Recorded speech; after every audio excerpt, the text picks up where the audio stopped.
they say all men are created equal. Shot! Master! I'll pull out the Glock!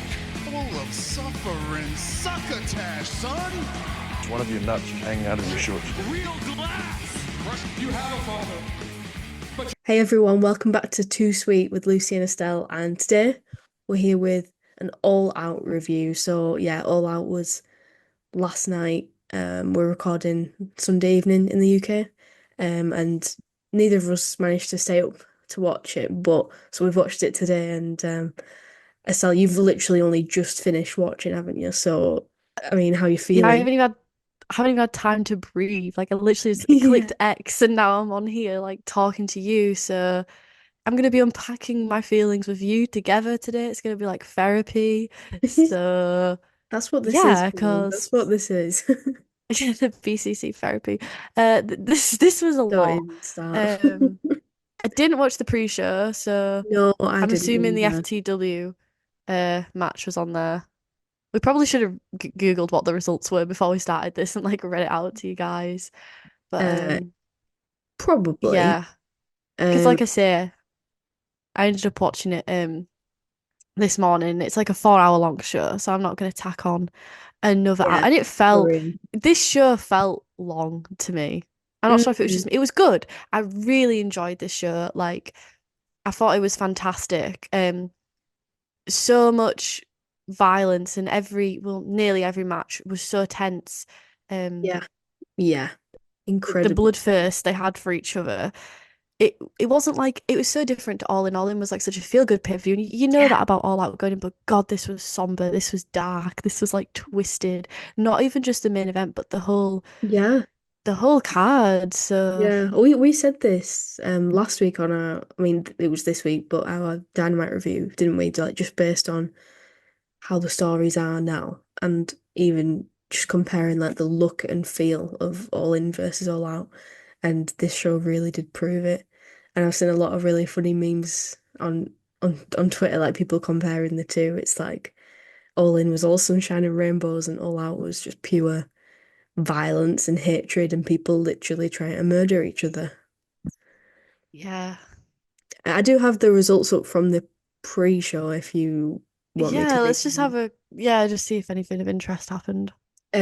So the first match was a tag team match. The Acclaimed beat the Iron Savages via pinfall. Right, I'm disappointed that I missed out on that. What a shame. And I'm sure you'll be disappointed that you missed out on this one.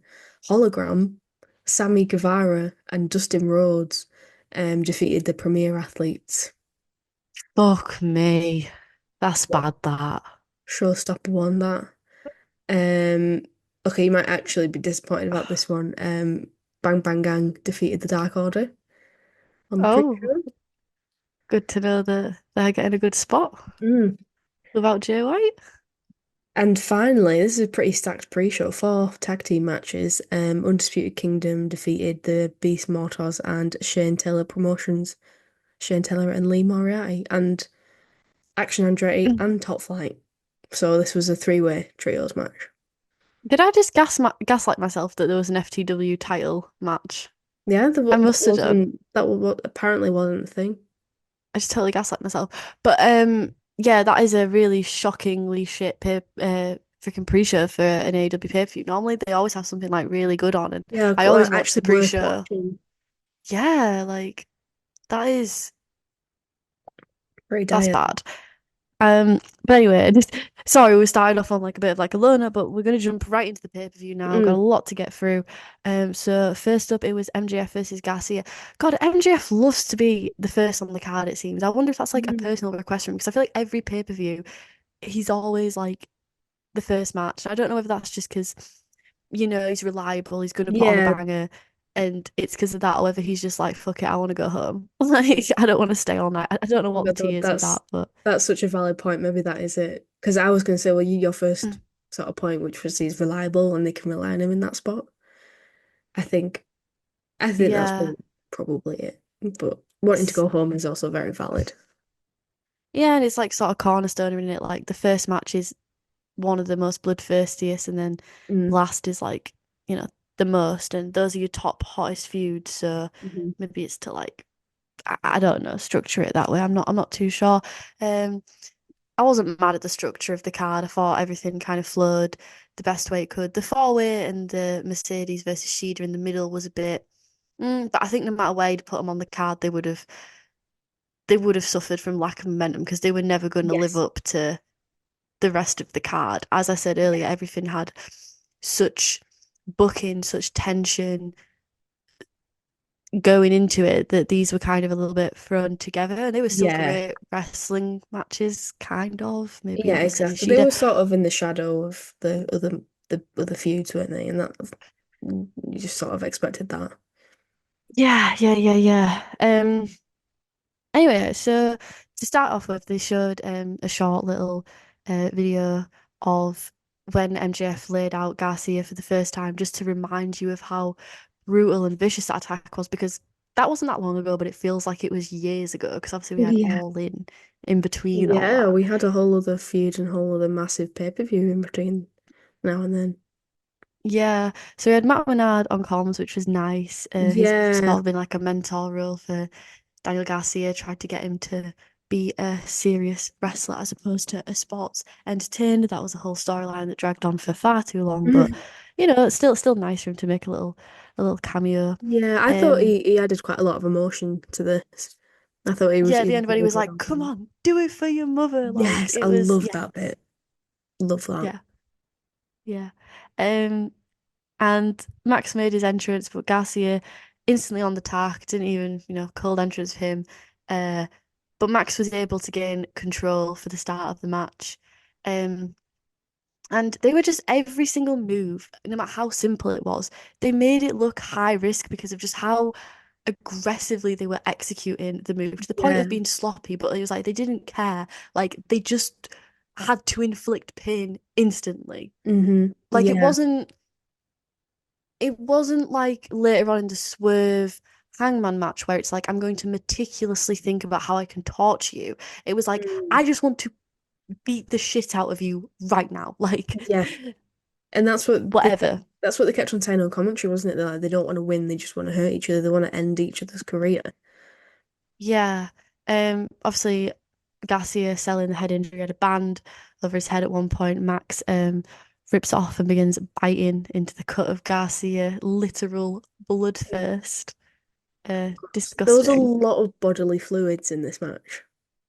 Yeah, Garcia was just sweat dripping, saliva, probably snot at one point. Like Yeah. they just fully let go and just embraced the match, and it added so much to me. I think this was like a career making match for Garcia. He Yeah. really, really stepped up Yeah, he really did. to the occasion. Um, I love that brutal diving DDT off the top rope from Garcia uh Mhm. to Max, and yeah, just how visceral it was. I think at one point Garcia was giving him like an open palm, not quite a shot, but like an open palm strike to his chest, and the sweat was just like spraying like off his chest. It was Yeah. just, oh my goodness me, it was And the it was point where something else.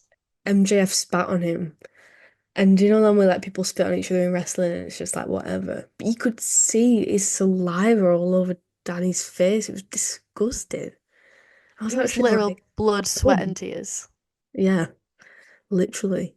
Too many fluids. Yeah.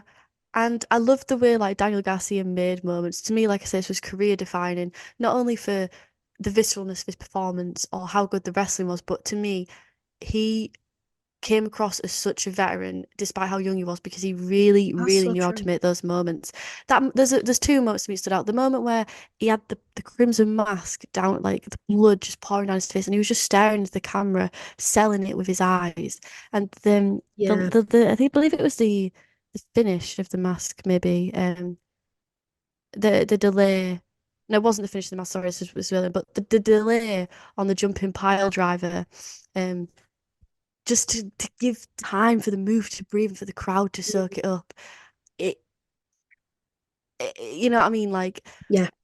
I don't know. I've just never really seen him do that before. He's a great wrestler, no doubt, but it was like he was wrestling to such a high quality and then giving it time to breathe and just Yeah. so intelligently doing it. That it just made me look at him in like a whole new light. Yeah. And well, in that sort of moment, it'll be really easy, I imagine, to just do the move as fast as you can, like be really excited and get lost in the moment. So Yeah. yeah, I think you're absolutely right. It's like a it shows like experience and intelligence to take that, like you say, let it breathe, let everyone react to it. Yeah. The finish of the match was the low blow from MJF and then a quick jackknife cover uh, for Max to win after pretty much an all-out war. I believe this match lasted 30 minutes, but it never lagged. They made the most of every second. It was Mm. It didn't feel like that long. no, no, not all. Um, yeah, he gets up, they shake hands. MJF goes to low blow him, but Daniel Garcia catches him because obviously he's scouted this now and he returns the favor. Uh, he delivers the top rope pile driver and then cradles his head and sort of chokes him out to mirror what Max has practically done to him twice now. Hmm. Um, and then he left through the crowd. So even though Max won the match, Daniel Garcia sort of got one up on him on the Yeah. end anyway. And who came out of it better? Who is more beloved by the crowd? Which is what we'll get to Max more, Daniel Garcia. I've also heard that Max and Swerve Strickland are taking time off now after All Out to sort of sell Right. their injuries and just to sort of take some time off. So I see. that's of interest as well, I think. That makes sense. That makes sense. Yeah, I think yeah, it's like Garcia was the one standing tall. And obviously, like you say, he went through the fans, so everyone got that moment with him, and yeah, he knew what was coming from MJF. Like when he went to shake his hand, he saw it coming. So that's like him getting the one up, even though he lost the match. I did sort of at the time feel like the finish was maybe a little bit like underwhelming after everything that had happened, and then it was quite a quick like the low blow and then the roll up. But in retrospect, it makes sense for all the reasons we talked about on the last episode, is like why Garcia actually needed to lose this match and MJF needed to win. And when you consider their characters and stuff in the story that they told, it makes total sense why that would happen. It kind of drives that home. Um, so for me, that made it all the more satisfying that Daniel got his revenge because of the way that he lost the match. Yeah, like I didn't feel like at any point like Daniel didn't get like enough revenge in or enough like Mm. offense in Yeah, to he was level out dominating what for a lot happened of to the him. match.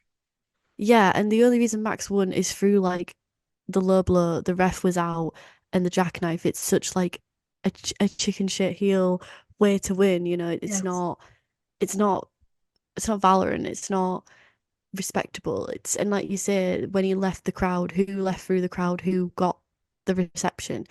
Um, Especially if like Max is going to be written off TV for a while now through that as well. That'll give Daniel Garcia plenty of time to soak up that moment. Maybe like we theorized, come back around to Ospreay.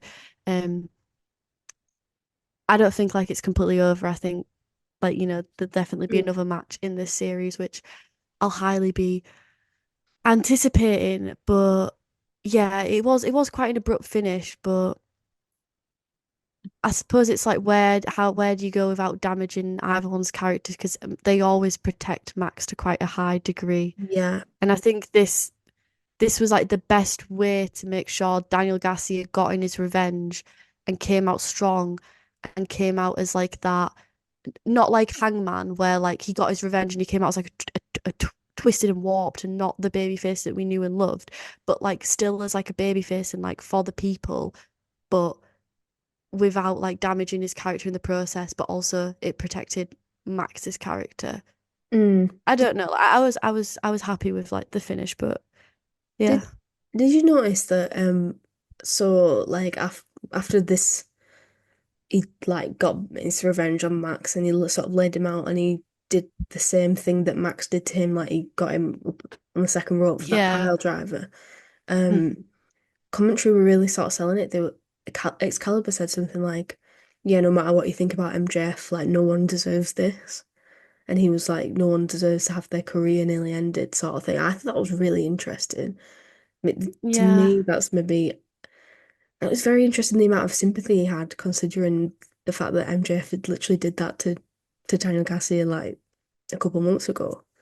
So don't know if the teasing Maybe it's like just to sell like how high stakes it is or mm, something like that. But I think it's kind of like MJF is like for most of the audience beyond the point of redemption, beyond the point of sympathy.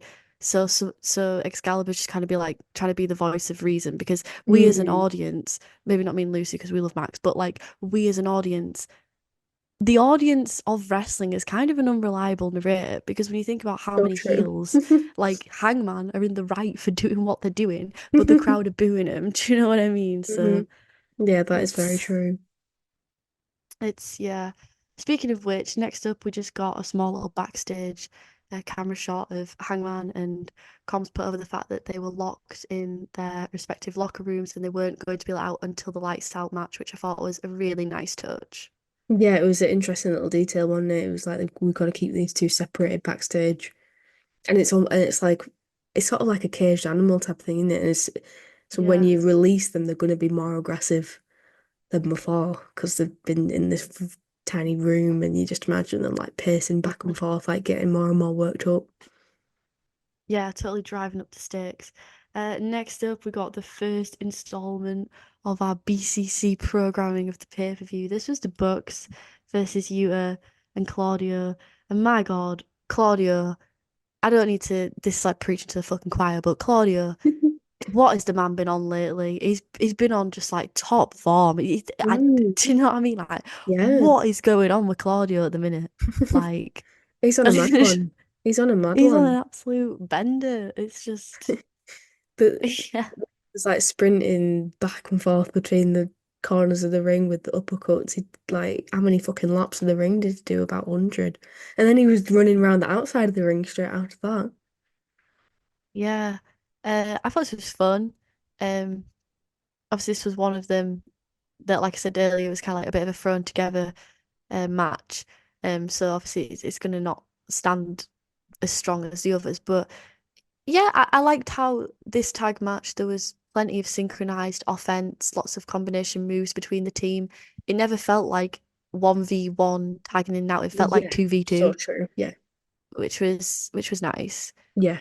Um, Two very good tag team wrestling teams, if that makes sense. They're not fighting individually, they're fighting as a coherent unit. You can tell yeah. they've both got that And the experience books, being in tag team the, matches. the books they've been together for so long, but I thought this really like proved how cohesive and in tune with each other that Claudia and Wheeler Yuta are, which Oh, so we made thought. later even more devastating. Yeah, so we thought. Um so uh yeah, like I love Claudia this the catching of the legs on the EVP trigger. Yeah, I love that. Uh I really thought that was going to be the end of the match at that point. yeah. Me too. I thought, oh, like, is this just going to be a night of the BCC? Uh, are we going to see like all in, like just a night of celebrations? But is Tony just going to go on a mad one and put the gold on all of them? I'm Yeah. not sure. The ending, of course, was the elevated frog splash by Wheeler uh onto Matt Jackson, who put his knees up and caught him in a roll up. Claudio attempted to make the save, but he was pinned down by Nicholas. And yeah, I thought they looked like highly credible um opponents, and it was just a bit of fun. The start was a bit tough going because the opening match absolutely sucked all the air out of the arena because, as I said, they left the blood, sweat, tears, every bodily fluid you can think of, like in that ring. So That's true, yeah. yeah, But you but it know, was still like, pretty fun. yeah, yeah, it was really fun. I thought it was good. You know what the Young Bucks are like with their matches are always really fun, and they always get the crowd like into it because you want to boo them because they're pieces of shit. And but they're also like amazing wrestlers as well, like really athletic. It's always really high paced. Um, and yeah, I love how like different the two teams are. But yeah, it was difficult for them following that match, but I think they did a really good job. But the one thing I will say is maybe this is maybe nitpicky. You can tell me if I'm being harsh, but I thought that two roll-up wins by the heel in a row right at the start of the pay-per-view maybe wasn't the best idea. Maybe these two matches could have not been next to each other if you're going to do that. I don't know. Yeah, I mean, I think they were slightly different because the first one, the ref was out, and I don't know, it wasn't necessarily like a roll up. It was kind of like, it was, but it was like a jackknife, so it was like a flip over. And then Mhm. this one, Claudio was being pinned down, so Mm. it Yeah, is a of course similar they're different. finish, but Of course they're I don't different. know. Yeah, I'm not like complaining. That hasn't affected my opinion of the pay-per-view. It's just No, and you've mentioned that like a few times, like about, and I know other people have that like repeated spots mm, because clearly conversations are happening backstage. Everyone's mm. just kind of doing their own thing. So Yeah. I think it's But like valid to be nitpicky about it. I think it's with working at like some independent wrestling shows where we have the referees walking around with a whiteboard and they write down the big spots and the finish so that they could be like, oh, this match is doing this, the work in the leg, for example, or they're doing a big ref bump. Can no one else do this, please? Because then it makes it stand out more. Um, and it's arguable whether that's more or less important when you put it on such a huge stage as a televised pay-per-view. Because maybe on a small independent show it'd be more obvious. The crowd might get more bored of it or they might see through it more. I don't know. But I guess I'm just wondering where's the whiteboard backstage at AEW? Do they not have They'll have someone to walking around writing it down with hunt the them all down, markers? wouldn't they? A big group chat maybe, but I mean, I didn't even notice until you said, and then I'm like, oh, because I think things like that sometimes you don't notice because you're just wrapped up in the fun and the chaos, and then sometimes you do, and when you do, it's like one Mm, of those things that you can't unsee. So yeah, for sure. But it didn't, yeah, like I said, didn't affect my enjoyment of the pay-per-view. Just an observation. That's all. Not a yeah, complaint. just just an observation. Um, Next up we have Will Ospreay versus Pac, which I don't know why, like, only till reading this has this match come back to me. I don't know why, because it was so good, but I Insane. kind of forgot this happened. I mean, there was so much that happened on this show. So much. Literally, literally. They came out to all the bloody pyro. My God, it's like bonfire night. Uh, the pop for Osprey is just insane. I say it every week, but I just can't get over it. I just can't get over like how white hot of a baby face he is right now. I really can't. And the reception uh to these two being in the ring together from the crowd, it was Forbidden Door, Yeah. dream match. I hate that dream match type of energy. Um yeah, this was just what you'd expect, like when you put Pac and Osprey down on paper, Yeah. the high flying, the synchronization, Yeah, it the lived up to that, didn't it? The just the incredibly expectation. slick.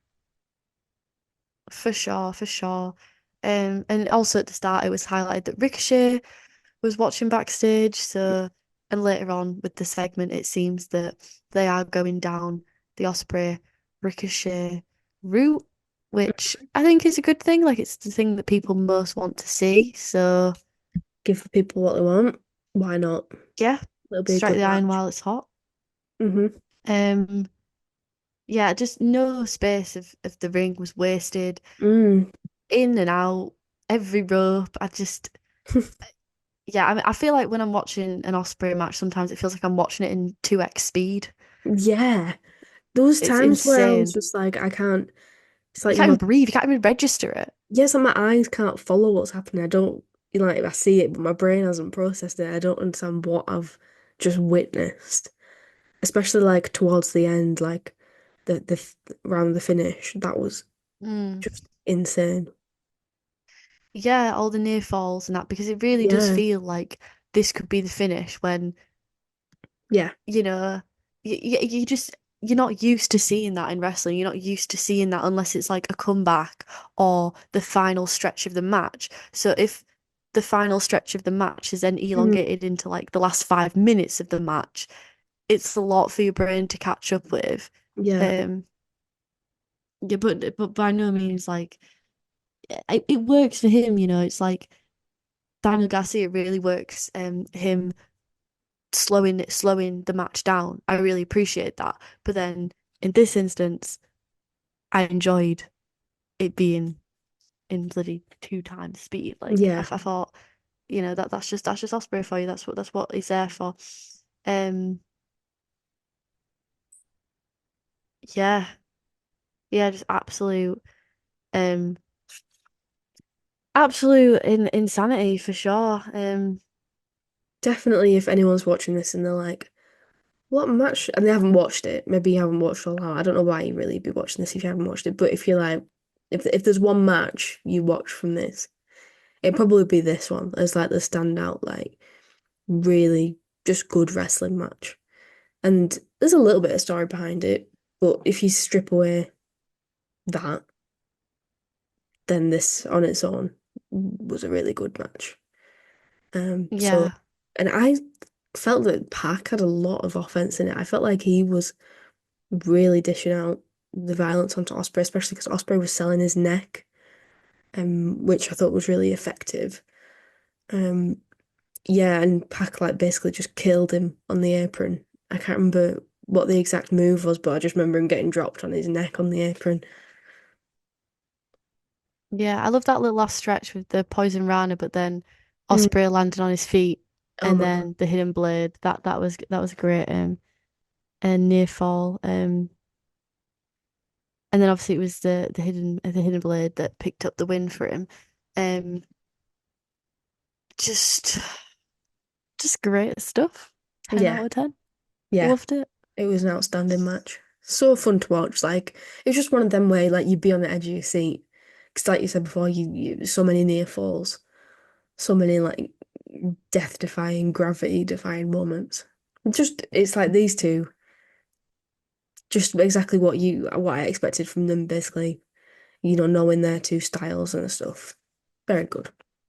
Yeah, and I hope like because Pac's now part of the BCC that this is gonna be he's just gonna keep being in rotation, which it seems Yeah, to I be hope the so. case. Because obviously before he was more of like a part-timer, sort of just working on I don't know whether he was on a day by day uh paycheck. Probably not. Probably was just being paid to sit at home in Newcastle. But um, it's exciting that we get to see this get to see him more often because he is fucking amazing. Next up, this was awesome. Willow versus Stat. Love This this. exceeded my expectations because I went in with very low expectations because I was scared. I was like, oh, this is just going to be a 5 minute SmackDown style throwaway street Yeah, match because type they were on the vibe. pre-show at All In.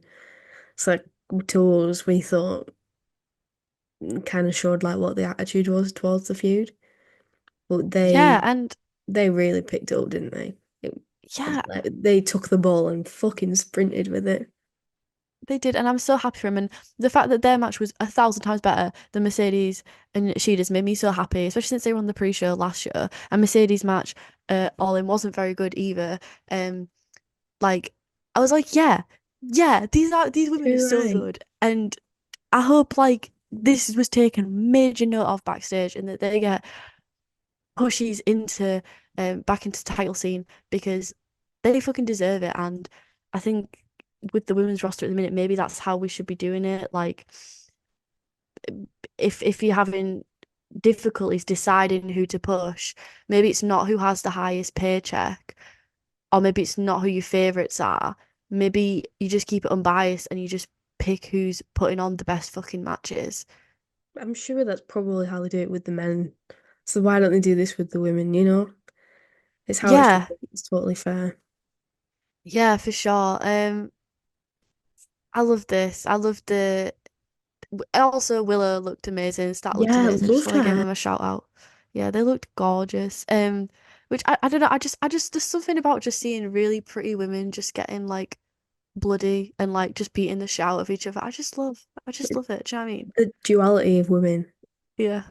Mm. Feminine rage, it's just so fucking real. Uh enjoyed the beginning completely just on each other. Um start powerbombing Willow through the announce table. Uh Do you know what really got me when Willow was laid out on the table and Stat went to do the swan on Oh my God. through the Yeah. table, but she landed on her tailbone. And Yeah. no one in comments really mentioned it and she didn't really sell it, but I just thought, oof, like I felt that one.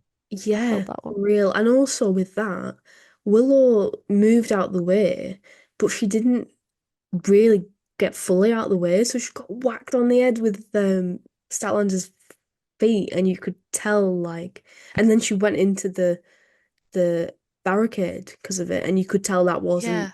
that wasn't like meant to happen. That just happened, and you could see that like recoil was fully like real because of the impact. That was really nasty, really nasty.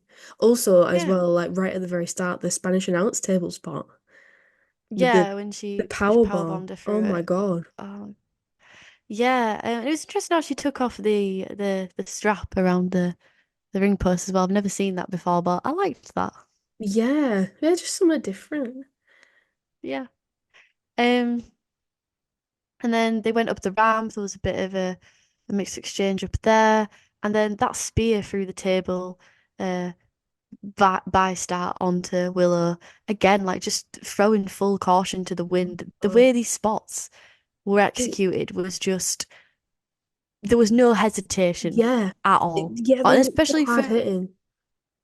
yeah, and when you think of how much experience these women have had in these types of matches, the way they handled it and the way they performed, I just thought it was fucking fantastic. Yeah, yeah, And me too. And this spear just came out of nowhere as well, didn't it? It was just like, yeah, oh shit, and now especially she's like, yeah, there was something about the camera angle what like really caught you off guard with it. And the same as well, like just a few minutes before that happened, I think. I think it was just after the swanton like through the table. Um, I can't remember who did it to who, but one of them got pushed through the barricade, and that as well was just like, oh I my think it God. was Willow. Yeah, Yeah, broke it, and went into the audience. just like so Um, unexpected and looked so like the impact looked so, it sounds stupid to say, but real. yeah. Yeah, for sure. Um, I really enjoyed as well, like the grinding of the chain onto Stat's forehead, which isn't like busted open, and the biting of the wound um Mm. Yeah. of Willow. It's just always great to again, it's the duality. Just seeing, I just love Willow that she's got a dark side and Yeah. that she'll take it there, and she's not. She's I not don't. I'm. controlling. It kind of gets old. Do you know what I mean? Like Babyface is like playing up, like, should I do this? Should I do this? And Will's just like, nah, fuck it. I'm just gonna do it. Like I'm her gonna moment kill of you. hesitation lasts like 1 second, and I love that for her. Yeah. Yeah. Uh, and then of course, Statlander brought out the thumbtacks. Those were laid out. She went for the axe kick, but then that turned into a kick split where she landed on the thumbtacks, Oh and my then that God. was followed by a Death Valley driver again onto the thumbtacks. Just Oh my God. Oh my. I never thought I'd see that. Like, it's just not one of the. You just see something and you just like, that's never gone through my mind. I never ever expected to see that. Like, how do wrestlers keep on coming up with new things? You know what I mean? Like, there's been so many wrestling matches in the history of the world, mm, and that you somehow come up with something new that you've never seen before. I think it's amazing. But that was horrific to watch. And just, yeah, yeah. One of the many yeah, moments in this show where you just like, your skin is crawling because it's disgusting, but in a good way. yeah, just like wincing. Um, yeah, then started getting maintained, gained regained control. Sorry. Uh, we had the Spanish fly and then the discus with the chain wrapped around her fist to Willow. That was a near fall. Um, and I just want to give a massive shout out. One thing I fucking loved was the handcuff spot and the putting on of the handcuffs because Willow wasn't just there like half asleep. She was fighting. She was fighting. And Stat was like just Mhm. repeatedly slapping her to keep her down. And it added like such a shade of realism to it. And you don't really see that a lot in these types of sports. A lot of the times it's like the table They're spot where they asleep. just lie there. Yeah. And you just kind of accept it as a wrestling fan. It's fine if that happens. You're like, whatever, as long as this leads to the spot being executed safely and well done. And I thought that must have been so hard and it's so clever to do because the adrenaline, I'm sure you're shaking while you're trying to put on these handcuffs, you're trying to poke, Mm, the hole in. Uh, and you're still managing to have that awareness of realism yeah. just The that little detail, multitask. man. Yeah. I fucking loved it. Yeah. It didn't feel sometimes those types of spots are just silly and it's just like, why have you done that? And what's the point?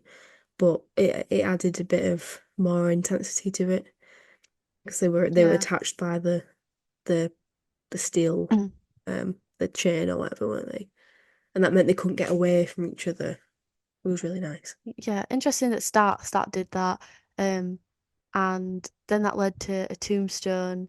Um, and then she sort of had the chain wrapped around Willow, around her jaw, around her mouth, her screaming mouth, around her throat, and Willow surrendered. So yeah, unexpected victor. I mean, not who I was expecting to win, but I was so happy because again I had such low expectations and I thought like Stat's gonna lose and then they're just gonna throw her away and like it's just gonna be like a best friend situation. She's the new fucking Trent Beretta. But they didn't. They didn't go with that and I was just so happy. It was, yeah, me too. It was brilliant. It was absolutely brilliant. I like the finish as well. It was very violent. I've just remembered as well, we forgot to mention the fucking light tube spot when Yes! Willow was Oh my God, there was just too wielding much. There the, was just too many spots. yeah. And that was unexpected as well. She just kind of appeared out of nowhere with this light tube in her hand and fucking smashed it over her head. And it was like, where'd she even get that from? Yeah, of course, because that's how she got the open wound on her forehead and then biting into it. Yeah. Oh my God. Oh my days. These Absolutely two, they left it all out sensational. there. And I dread to think how hurt they must feel today after that because it was really, they left everything in the ring. Really Yeah, brutal. Lucha Underground death match worthy Yeah, that was. yeah. Yeah, I've seen someone on Twitter comparing it to Lucha Underground, like this show. People are like, there's breakups, there's people getting murdered. It's just Lucha Underground 2.0. Next up was the four-way. We had Briscoe, Okada, Takeshita, and Orange Cassidy. This match stressed me the hell out because obviously I love Takeshita. This is like his first big match back. He's been on Rampage and Yeah. he's been on Collision, but this is always his big match back. And he kept getting into the position of the near fall every time, or like it looked like he was going to take the pin every time, and I was so stressed about it. And then Matt Briscoe was pissing me off. I was like, "Can you just fuck off, Matt Briscoe?" And Orange Cassidy, can you just fuck off? Like, I just want to watch Okada versus Takeshita, and Yeah. I love you lads, love you a lot, but like you're just getting in the way of that, and you're actually pissing me off. Like they really pissed me off in this match. They're like cock blocking the dream match. Yes, literally, Well, literally. Like, that's totally fair. I got the impression from this though that they might go forward with maybe a Takeshita and Okada feud, or even if it's not a full-blown feud, they're gonna at least give them a one-on-one match. I think just that's just the vibe that I got, especially given the audience reaction to them two facing off. So maybe your hopes and dreams will come true. oh yeah, I was definitely being worked. The whole purpose of this match was to tease it, and Mm. I fell into it because I just love Takeshita and I just love Okada and yeah, like I was like the rest of the crowd, like, oh my God. Especially at the start when the first face off happened and then Orange Cassidy just comes in the middle and starts like putting his hand in the pockets. Normally, I love Orange Cassidy. I fuck with Orange Cassidy. We're like this. But I was like, I need you to fuck off. Like just let me have what I want. It was just a match of Go edging. away. Seriously. Seriously. The aura though, the absolute aura uh that Takeshita and Okada had, it was woof. Um, and, you had as I said, the other two, the dynamic of the conglomeration at the beginning, at start, they working in tandem. Later on, they sort of had I've read it as a friendly brawl. I didn't read it Yes, as there's tensions and they're gonna break up or anything like yeah, that. same. Same. I agree. Yeah, and it was the Rainmaker delivered to Orange Cassidy, that enabled Okada to pick up the win. So it was pretty nice, like I say, but frustrating. But it was frustrating on purpose. I understand that, but I still found it frustrating. I don't care. I mean, you felt what you felt. I felt it stressed me out. Okay, Yeah, It that's fair. stressed me the hell out. That's fair. I feel like this match, after four amazing matches to start off the card, it was difficult with this one because, like we mentioned before, there wasn't a story going into it. So I found it hard to get into it and to really give a fuck when I sort of knew that Okada was going to win. I think it suffered Mm. because of that. That's not to Yeah, say like it was a bad match. the story was you wanted to see Takeshita and Okada, and that was teased throughout the match. But it was just the dynamic of a four-way on a show that's very. I mean, even the tag match kind of stood out because of it, because this match was all about this pay-per-view story was all about one-on-one rivalries, it felt like, and settling the scores between individuals. Mm, So this type the dynamic of the match naturally it also I don't think lent any favors. yeah, yeah, exactly. And it was like, yeah, like you say, it was a multi-man match, four-man match, and neither of them, I mean, none of them really had particularly big beef with one another. They're just there and they want the title. But I didn't even feel like they really wanted the title. I don't know. I didn't even get the impression that there was anything really big on the line. Yeah, that's that's fair. I felt like with Orange Cassidy I kind of got that because that that title and all. No, that's the international title, and I'm just totally gaslighting everyone there. Yeah, never mind. No, no one really gives a fuck about the title. Yeah. Um, Next up we had Mercedes versus Shida. This was not very good. Not very good, not very No, nice. I really don't like saying when I don't know, it pains me to say it, but you're right, It's the truth. The it ending wasn't a good match. was garbage. Hmm. The fact that Mercedes ate three katanas, three, and then did the Monet maker, which didn't look very impactful. That awkward kendo spot and the Didn't get that. obvious adjusting of the wig rather than selling like selling the katana. It was trash. It was trash. And to me, I would pay. It just affirms. I'm not saying like, oh, Mercedes Monet, worst wrestler ever. I'm not going to give it that kind of treatment. But I'm just saying, when y'all were hating on Britt Baker, and So now we're true. saying it takes two people. I'm not saying Britt Baker's perfect. I admit Britt Baker is not a perfect singles wrestler. She's more of a gimmick wrestler. She's more of like a Darby Allin. She's not a mock. She's not going to put on a 5-star classic. Let's start treating her as such. But, told people who were just, saying that it's all Britt Baker's fault. So yeah, Maybe exactly. multiple people. Maybe it was a bit of Shida's fault in this match as well. Shida can be a bit botchy as well, but you know. But then the IWC reaction to this match was maybe Britt Baker was fine all along. Maybe Britt Baker was perfect all along, and it's like, guys, like you're totally missing the point here. It's funny, isn't Uh, it? Fickle, fickle. Um, Very no, but fickle. I just the chemistry just wasn't there between them, was it? Yeah, it was kind of thrown together. Um, and I think it was nice as well. I was interested because a lot of people were complaining when Britt Baker was the first opponent of Mercedes. People were saying, well, why is it not Shida? Shida's a better wrestler. And then it's like, well, now you got that match. Mm, So now you can really measure them both up against each other. hmm. I feel like we have to see more wrestling from Mercedes against various people in in AEW. But I don't know, because she had a great match at the New Japan pay-per-view last weekend. So I'm I not too haven't watched it, sure. but I'm I've not heard too people say it sure was good. what's really going on here. Clearly, people speculated that free katana kicks were not meant to happen, which I think is highly plausible. All right. But She'd rather, maybe there was like miscommunication, and rather than doing a different move or something, she just thought I'll just go with like what I know. The Mercedes adjusting the wig, she got flustered. It's understandable, but it's just unfortunate, and it is difficult to from my end to maintain that kind of grace when I watched my favorite wrestler 2 weeks ago get absolutely slandered, you know? Yeah, I But totally get it. it's You would feel better after that. yeah, Yeah, it is tough. It's tough because obviously we don't know what's gone wrong. I mean, part of me thinks, maybe is Mercedes too busy? Does she not have time to sit down and communicate and properly plan these yeah. matches out and even, Who's practice and producing stuff? them?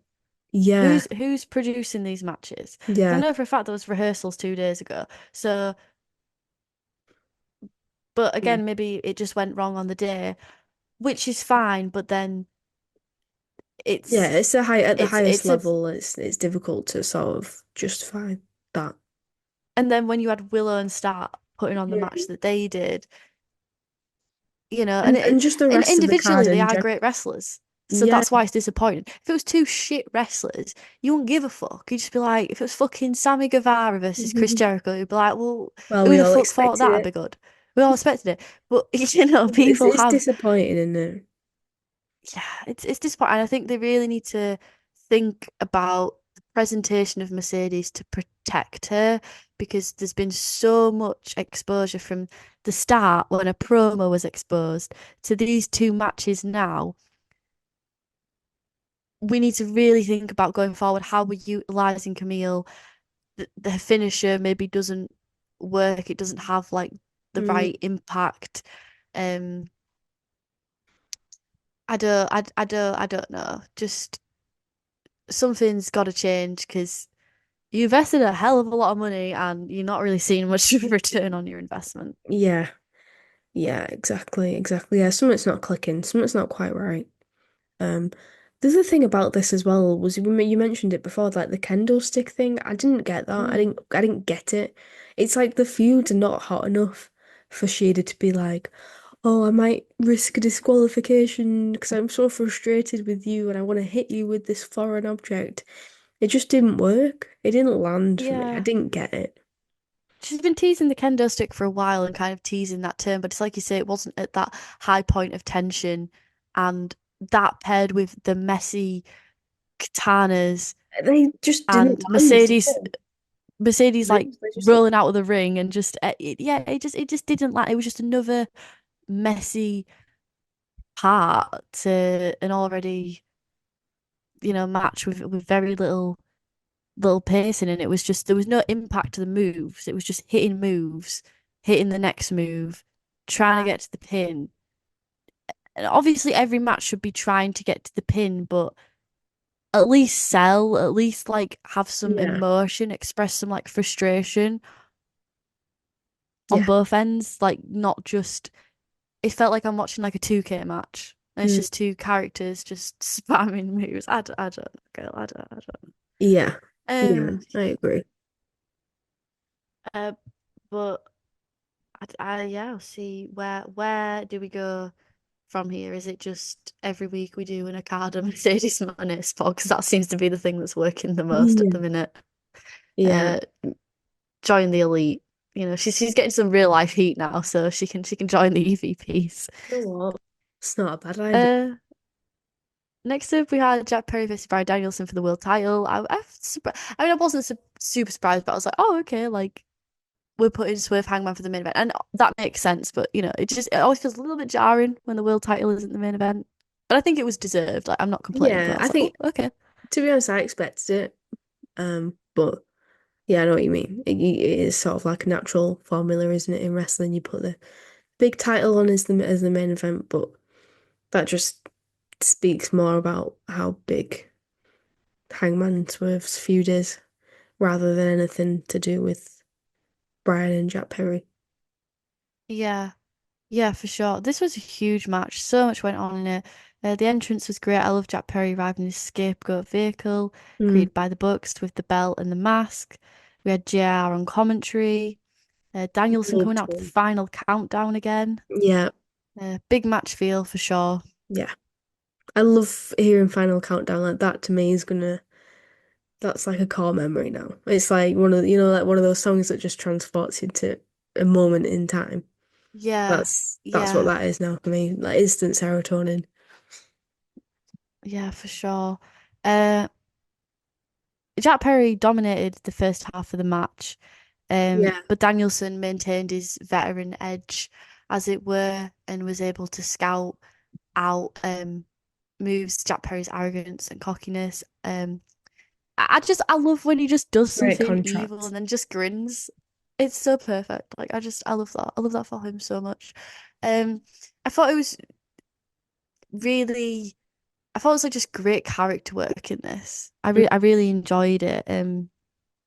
Jack Perry made it like very clear where he's at, like what his aim is, and it was just very easy to read. I feel like you didn't have to know all the context of this, and you could just Mm, watch this and be like, you could yeah, perfectly understand that's so who. true. It's like It's the very easy to follow presentation. along with. Yeah, it's Yeah, the way they present themselves, the way they carry themselves, and the way they wrestle, the facial expressions. You're so right. It like the character just radiates off him, and the story is just it's it's visible. It's clear. yeah. Um, so the Psycho knee was given to the ref. The Young Bucks intercept, and they're about to go no, they're about to go for the driver out the Mm, TK driver, if I believe yeah, so, be rightly. Yeah, but they're chased off by Claudio and Yuta. I think they hit it, and then but then they Oh yeah, get they hit chased it off. because Yeah. he did. I remember now because he didn't get it all. Um, they put it over on comms that he didn't get it all, but I just remember like his head like didn't touch the mat at all, Oh right. which is probably a good thing. Um, but yeah, I don't know. Sorry, just like the mental image just like in my head because like his Mm. arms were like out wider. Yeah, anyway, I'm just waffling, sleep deprived waffle there. Yeah. So Jack Perry attempts to gain control, but Danielson makes a comeback, which, I liked. It's like again like Danielson's edge and his experience and he's tough. He had to fucking fight Swerve at all in, you Yeah. know. As fun as a Jack Perry victory would have been for me. I loved the ending. I thought it was so cinematic. That camera angle of the yes chant. I had literal like goosebumps from yes and just how raucous the crowd was. Mm. And the way Jack Perry stood up, Yeah. knew he was about and went into self-sacrifice mode and kind of like crucified himself to welcome it. I thought that was Literally, yeah. fantastic. Literally, one of the things I got down in this match, one of my observations was Jack Perry is Jesus if Jesus served cunts. If Jesus served cunt, absolutely. Absolutely. He's so girly pop. Um, yeah, He went out on a high, didn't he, with that finish? yeah, I'm just trying to read my handwriting, but my handwriting is so bad today. Um, yeah, sorry, Luchasaurus. That's the word I was trying to read. Fuck me. Luchasaurus appears behind Danielson and attacks him. Perry's in the corner, and they kind of have a stare down all the history there Mm, with love that. Jurassic Express. Then Christian comes down, um, and he's got his kind of sealed contract that he won from the casino battle royale, basically like a Money in the Bank style contract. But before he can go in and uh, take his shot, he's greeted by Mox, and then the rest of the BCC came out. This was just such a fun like. It was like, oh my God, and this person's here, and now this person's here, Mm. and this person's here, and it was just I love absolute the little detail carnage. of Mox and Yuta appearing from the crowd because when they chased the Yeah, Young Bucks off, they chased them into the crowd and then they reappeared like back out of that direction. yeah, yeah. Um, and it was just very tense and unpredictable from the moment Luchasaurus arrived. You didn't know whether is he going to attack Jack Perry? Are they going to realign when Christian comes out? Is I didn't even think it was for the Mm. contract at first. I thought it was some kind of angle they were going to run with Jack Perry. Maybe he was going to try to get Mm. him joined the patriarchy. And then Yeah, Mox came so out, and it was like, what's going on here? And then the rest of the BCC, and it was just. I don't know, because for me, I already detected the tension even before the beatdown because I thought that with the way Mox was acting, he was gonna like step aside it's and let Christian walk in. you could already tell Same. that in his mind, his eyes There had already there changed. was something wrong, wasn't there? Especially because like Yeah. past 2 weeks on Dynamite, he's been acting like he's not part of the Blackpool Combat Club, and obviously he wasn't there at Wembley when they Danielson had his big moment, and everyone was celebrating with him, and then he's been going off doing his own unhinged shit, and him being there was very weird, and you were I was on edge, like what's going on? Yeah, like you What's didn't trust him. no. As happy as I was to see him, I think my delusional ass was like, oh my God, finally my family's getting back together. But like deep down, I knew that wasn't the case. Yeah. So the patriarchy retreat, also shout out to Mama Win. She was looking extra fit tonight. Oh my God, yeah. They all retreat and they have this wholesome victory moment and you think, oh, like actually everything is okay. Um, only for Claudio to uppercut Danielson. I think the fact that it was Claudio as well, like if it was Mox, it would still be shocking, but for Claudio Oh my to do God, it, don't even. it was just, and then Danielson being on the floor and he wasn't knocked out, he was still It was like just like aware. He was looking at him aware. in shock, like, what? He wasn't like, it's Yeah. like the pain hadn't registered because he was so shocked. Yeah. And then Mox gets on him and he's got a plastic bag. And this is when it just really amped up. So as he's essentially suffocating Danielson for a heavy length of time, not only suffocating him, but like he wasn't just holding the bag, he was like squeezing the air out of the bag to the point where the bag was like tight. I would love to know how that spot was Oh, executed and peek yeah. behind the curtain. I know it's like a hole poked in it or what. Like I just love to know because it looked absolutely fucking brutal. And for me, the thing that really sealed the deal was Pac holding Yuta, who was selling it so well, No, crying, screaming, don't. trying to get to him. Marina Shafir just kind of walking around, standing guard. Uh, and to a "This is murder" chant. It was it was just yeah. I think Yuta just really because it was brutal and awful, but then Yuta brought that like high emotion and him just being Nah, completely blindsided by a man who he had wrestled with earlier on that night. It's just nah, because right. So when they all entered the ring, something was wrong because Mox like hugged Danielson in the middle of the ring, and he was giving him a little kiss. I was like, nah. And the way they were all forgot stalking, about the kiss. yeah. Forgot And about the then kiss of death. Forgot they about got that in shit. the Yeah. yeah, and then they got in the ring, and like my mum was in the room, and um, I said out loud, I was like, oh my God, they're gonna turn on him. They better not. I'm gonna be dead disappointed in them if they do. And then they did, and I was like, but I wasn't expecting Claudio to do it. I thought John maybe would, and maybe the others would attack him or something, and John would be the one breaking away. John, we're on I, first name basis now. but fucking Claudio, Yeah, I like was your fave, shocked. I like was shocked. I'm like, yes, wrestling's fake, but I'm feeling real emotions about this, and I'm like, this is, Claudio's been through a lot of really shit characters in WWE and stuff. He's had pointless heel turns. He's been in shit tag teams. This is the only time he's actually like turned heel, and I've been like, I hate you for this. I feel real hatred. Like this is one of the only times when I feel like like you were my Wheeler Yuta in that yeah, moment. I can't think of that image of Wheeler Yuta like crying without wanting to cry for him. It's horrible. And whenever I see it on Twitter, I'm like, stop this. Actually, just stop it. And I just have to, you have to just take a step back and breathe and be like, wrestling's fake. Just remind myself this shit isn't real, but it feels so real. Yeah.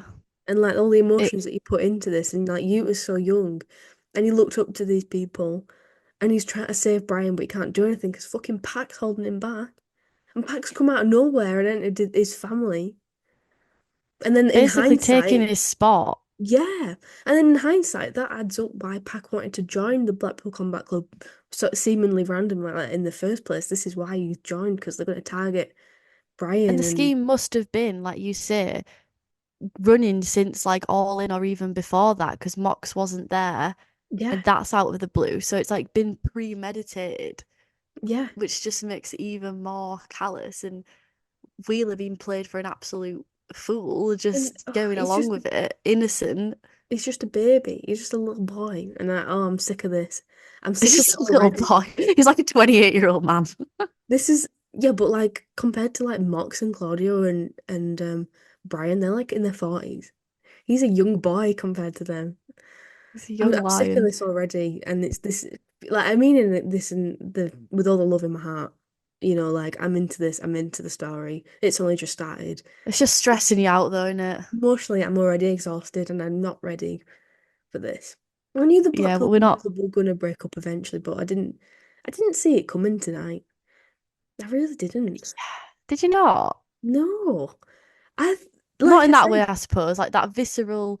I mean, no one predicted that he was going to be suffocated with a plastic carrier Oh, bag. and you know what made that worse was Mox's face. Nothing. There was just nothing. It wasn't like aggressive. It wasn't anger. He was so casual about it. Yeah, I'm so looking forward to. I assume on Dynamite we're going to get a full explanation as to why Mox did what he did and as to what this new faction's about. Clearly, Ewa is aligned with Danielson. He was at his side while the others retreated.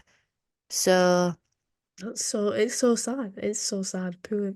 Oh, yeah, yeah. and I wonder I'm if it's so like what excited. I thought that Mox is going to now feud with Danielson, but then Yeah.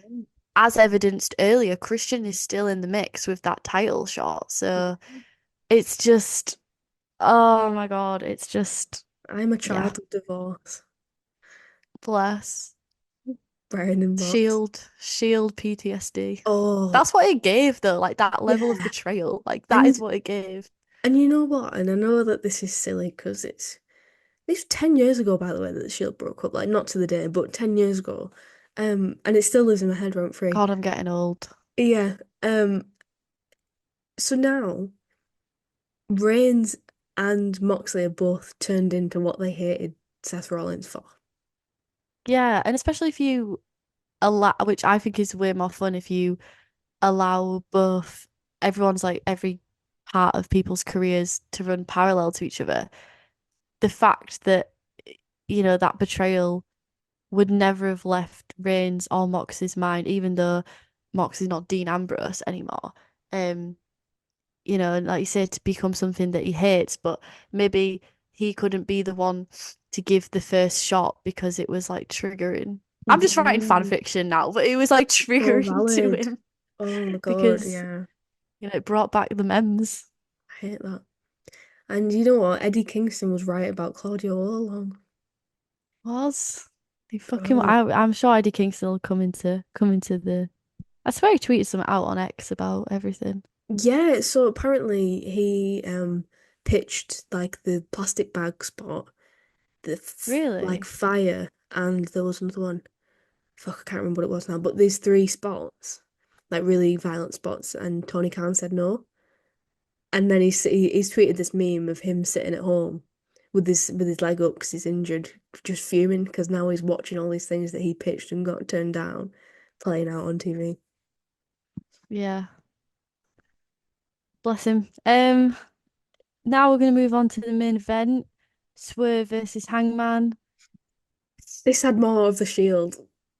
Sorry, but the Shield came into this again. The cinder blocks. Do any Yeah. Amber Rollins bitches in the chat remember when Seth Rollins fucking curb stomped Dean Ambrose through the cinder blocks? That gave me Yeah. PTSD. But they obviously Swerve and Hangman pulled off that whole cinder block gimmick 10 times better. I just want to ask before we get into it, which one did you prefer, the first one or the second one more now you've watched the second one? The second, do you mean the second Swerve Hangman match? Yeah, like, yeah, this is Yeah. to compare this to the Texas death Yeah. match. Yeah, I thought that's what you meant. Yeah, I just wanted to make sure. I mean, to be honest, I preferred the first one. Yeah, agreed. Um, it just thought it was better. It just a bit more intense, a bit more of the shock factor, and a bit more of the oh my God, holy shit. And that's not to say there wasn't shock factor in this match, not at all. No, this is great, but I agree. There was a lot of this match was really long. It was like half an hour Yeah, it was. for a cage match, and there wasn't like that much other than them inflicting things upon each other. There wasn't much of like drama, like the cage wasn't broken up open at any point, or there wasn't like shenanigans or which the shenanigans in the first one were quite shit with Brian Cage. But do you know what I mean? There was a lot of like moments where there was resting, and I'm not hating on it because it was a very strenuous, awful, ridiculously tough match to go through. So, I'm grateful for what we got. I'm genuinely not shitting on it, but I did think at points like we could have cut this down a bit more just to make it a little bit more intense. But I guess like maybe you need those breather spots in between. I don't Mm. know. I don't Yeah, know whether that's that's like right or what. I think that's a valid point because yeah, it definitely didn't feel as like full on intense as their first match, but I don't think that made it like I don't think it took away from the quality of the match. And I'll tell you what I did Mm. like. I liked how Prince Nana like I loved how they didn't have the cage, like they lowered it as they were in the ring and you had time for them to like fight outside the ring before the cage even lowered. Yeah. That They gave tried to Prince like Nana decapitate each other yeah, I with love the that. cage lowering. That was crazy. And that gave Yeah, Prince they Nana were the chance to put some weapons in the ring to help yeah. try and help out Swerve. Love that because you don't you obviously with the way the cage is set up, you wouldn't get weapons otherwise. So that was very cool. Yeah, it felt very, as it said before, unsanctioned. Yeah. Um, there wasn't much ceremony to it. It was just I said before they were locked in their respective changing rooms. They've been simmering, and now it's like wild animals let out of their cage, just allowed to go absolutely crazy. In the start, the tension was so high, um, and the levels of aggression, like practically just choking each other out on the apron, rolling around, trying to decapitate each other. I said, Nana, Priscilla throwing in the various torture implements. Um, yeah, it was a really cool, like, dynamic way of starting it rather than just two people stood in a cage while Justin Roberts like Yeah. announces it, and it was true to the characters and Mm. realistic. Yeah. Yeah, absolutely. And I thought the way they used the cage once it was down was good. I like the barbed wire up on there. That seemed like really painful. Um, and the fact that like they had the weapons, but they had to make do with what they had already in there, and Mm. so they wasn't massively like overboard with loads of how many weapons can they get involved sort of thing. It was okay. We've got this. We've got to make use of it. Yeah, and I thought it was really fun, like the throwbacks to the first match that they did at the start when he had the staple gun and Oh Swerve my gosh, absorbing yeah, the staples, horrible. stapling on a picture of Swerve's family as opposed to Hangman's kids drawing. That was super fun. Later on when they had the barbed wire, um, yeah, I really really enjoyed those references. And Swerve throughout the whole thing just being quite nonchalant, laughing, which just aggravated uh Hangman um more so. Um yeah, as you said, the drop onto the cinder blocks and then zooming in of the scraping Yeah. of the skin, it was totally now and that one where he just launched Swerve onto it and Swerve just lands straight on it, like on his lower spine, and his Mhm. back just curves around it like what? Awful. Awful. Why? Just why? Um, and then I love the splinter as well. The splinter of Swerve's Oh house. my It's like you yeah. said, some things in wrestling. How who the fuck thinks about that? Like I'm gonna Yeah. have a splinter of the wood of the house that I burnt down. Like that's next level. I respect it. And they were trying to stab each other with it. And Swerve was crying with the emotion of remembering what had happened to his childhood home, but he was using this splinter as a weapon and trying to shank him with it. It felt like a movie scene, like especially at the Yeah. start when Hangman's got him on the ground and he's trying to push it into his throat and Swerve's trying to push it off. It's like I don't know, like Indiana Jones type. I don't know, like those types of movie shit. And I loved the Juju Katami to get it out of his hand and then proceeded to try to stab him in the eye. Like it was just like, oh, I thought when you wrestle this off him suddenly, we're not going to have the threat of anyone getting hurt by this weapon. Oh no, you're just going to stab him in the eye. Okay, respect that. Respect that, I my saw friend. a tweet which said something like only in wrestling could you counter someone trying to stab you with a piece of your burnt down childhood home with an armbar. Yeah. Yeah, perfect. Um,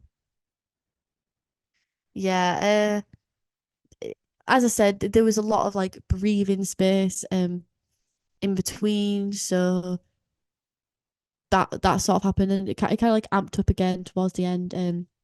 Hangman began commanding Swerve to beg for mercy, and he hit him with the edge of the chair to the Oh, I didn't head. like that.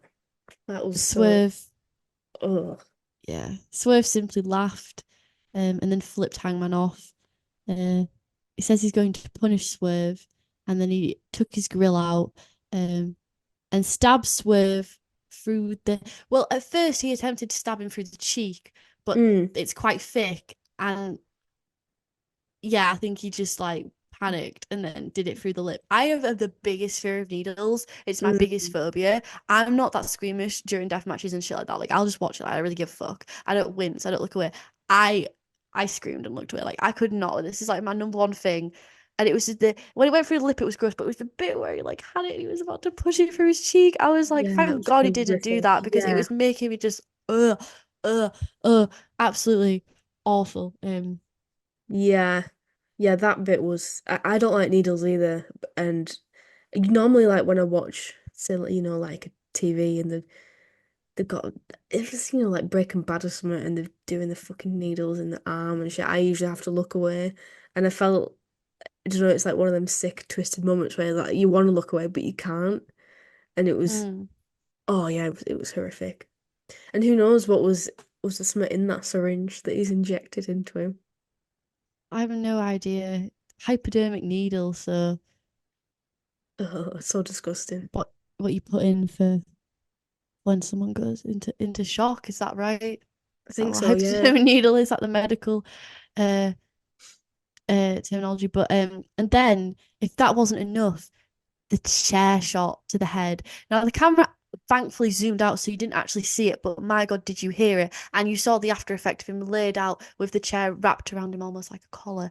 It was just again, like I'm not really a squeamish person. I'm not really like a sensitive person. Like I'm always like not that I advocate for chair shots to the head, but when it happened to Jack Perry, I was like, like it was probably gimmicked and the way he took it in that this I could not. I could not. I was my jaw was like agape at this. Like first that bloody needle and then that shot to the head. The sound that it made, It was it was horrid. awful. Yeah. Awful. One of the most awful things I've ever watched. Like I don't really want to watch that back. Like Mm. I actively will like if I see clips of that like scroll away because that was just truly, truly awful. I loved how they made it with the camera angles and stuff like you mentioned. It sort of made it seem like it was like they wanted to censor it and hide it. And it was sort of like that the camera people's reaction to it, the production reaction to it was, oh my God, get the cameras away from this. And you could see the crowd reaction as well. And then, like you say, he was just he was dead after that. I mean, and then that was the finish and knockout. Yeah, and Hangman won. He made his way up the entrance and it went off screen with him screaming in the camera. And what I loved is this comment that I read online, and it's so perfect that this whole match left you feeling uneasy. This whole pay-per-view left you feeling uneasy. It wasn't feel good. And the ending, even though Hangman won, even though he got his revenge, you never got that catharsis. And that I think perfectly surmises it. You never got that catharsis, that feeling of like someone getting their revenge or, oh, they won. It was just awful. It was Yes. just truly like at least in the first one, he kind of got like a bit of catharsis because it was like I don't know, like even though Swerve won and he was the heel, it didn't. It felt like all these two men have given it their all, and one's like passed out and the other one hasn't. Hmm. Even though the first one was more violent, this one just I don't know if I can like put it into words other than like what I read that person This put one that had it more, was through catharsis. yeah, this one had more nuance to it, I think. And especially Yeah. when, did you notice when Hangman was going up the ramp and for a second he went to walk towards the ring again, and sort of everyone's Mm. reaction was, no, stop, don't go hurt him more. But but then like actually it was more like when the camera zoomed on his facial expressions and he was like his lip was quivering and he looked like he was really upset and he was like, oh my God, what have I turned into? So I think like, what you're saying, Hangman has clearly made his choice. He didn't choose to redeem himself in this match. And I think that needle and that chair shot to the head, it's like there's just no coming back from that. There's a lot of therapy that would need to be Mm, done to come back yes. from that. So with Swerve being written off TV, it seems, what do you envision Hangman's gonna do now? I it's interesting and I saw a lot of people saying on Twitter like he's got to go on like an undefeated run. He's got to be like super brutal from now on. And I just wanted to because I read this tweet out that someone put on it because I paraphrasing it wouldn't have done it justice, and I think it's really summed it up perfectly. This is from Lucy is just Lucy on Twitter. That's not me, different Lucy. It says Hangman wanted Swerve to beg for mercy so he could deny him forgiveness, but Swerve never wanted forgiveness for the things he did. He wanted Hangman to join him in damnation, not absolve him. I don't care whose hand was raised, Swerve won. So Yeah. it's like Swerve got what he wanted. Like he turned Hangman to the dark side, and I think that's where we've got to go from here. We've got to see Hangman heel, brutalizing people. And I don't know whether that is to go after a championship or not. Because I feels like his brain is warped. He's warped now. Is that really what he's after, or is he just after hurting people? Maybe someone else who's done him wrong. I don't know. Yeah.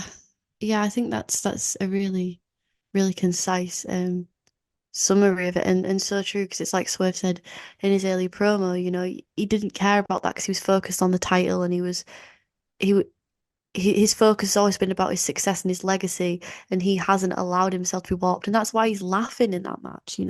It's Yeah. not necessarily just that he's a cold-hearted maniacal bastard. It's like he he sees through Hangman and he has that awareness that Hangman doesn't, and that's what makes him laugh, and that's where he finds his amusement in the whole thing of he's turned him into everything that he said that he wouldn't be. Yeah.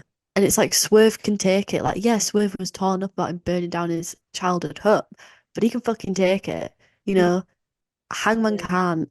And Yeah.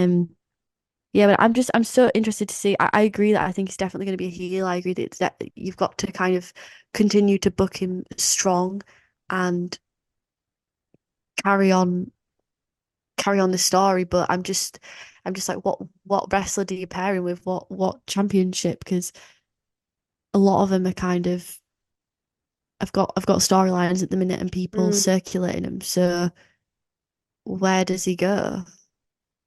yeah. I have no idea. Because you need him to be against someone that is, as you say, innocent or perhaps you pick someone who reminds him of himself and Mm, that triggers him or something like that. But yeah, it was a really weird pay-per-view, really, really good pay-per-view, but like I said, really weird the energy was emotions, so complex emotions, and not you don't really get that a lot in wrestling. You no, get like feel yeah. good moments, or you get like the heel wins, and you're like, that sucks, but Yeah, this was like getting you to reflect and think about morality. reflect on the human psyche. Yeah, and good versus evil, and is there such thing as good and evil? And yeah, it was emotional. And it was so violent. It was so violent. I mean, pretty much every match brought some different level of just violence and pure hatred. I mean, this was such a great showcase of how to put on a feud and make a feud seem genuinely like these people hate each other. Yeah. Yeah, for sure. I think that the product in general has gotten a lot darker, I feel like in tone. I feel like, Mm, as I've always said with AEW, it always has motifs, it always has themes, it always has mirroring storylines kind of going on.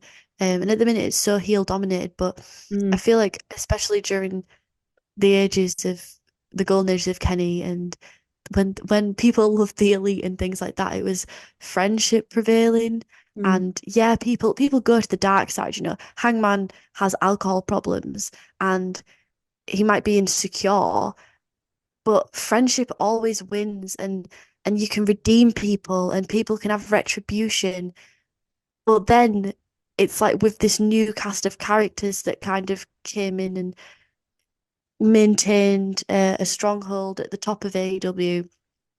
Um, and as those people were burned, i.e., Hangman, i.e., MJF and his friendship with Adam Cole, um, it just feels like there's no more room for retribution. The amount of friendships that have been ruined, and that seems to be the theme at the minute. Willow and Star, the best friends, BCC, even on this pay-per-view, Luchasaurus and Jack Perry, uh, Swerve and Hangman. Not only this loss of friendship, but this loss of like self. Mm. And there's still some people trying to fight. Even our most noblest of baby faces, Will Ospreay, had blood on his hands from using a move that he swore that he'd never use again. So the whole thing just feels really tense, like the air's changed. Yeah, And yeah, yeah, it's just crazy. you're so right. It's a lot darker. It is. I wouldn't show this pay-per-view to my kid. You know, I would take my kid to go watch All In, but I would not be tuning in with All Out if I, no, by the way, I don't have a kid, but if I did, like I wouldn't let them watch this. Yeah.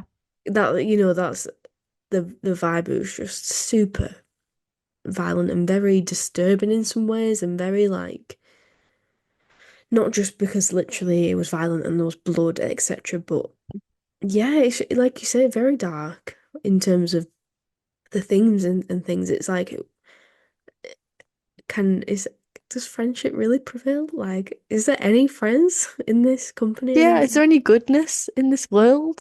Yeah, yeah. Is there Everyone any just seems brothers left? so, yeah, I mean, even Willow, like, as I'm This saying, I'm handsome praising her girl edge, in but in like, the even room. Willow's biting into people's wounds and like Yeah. drinking the blood. So, what hope do we have? Hmm.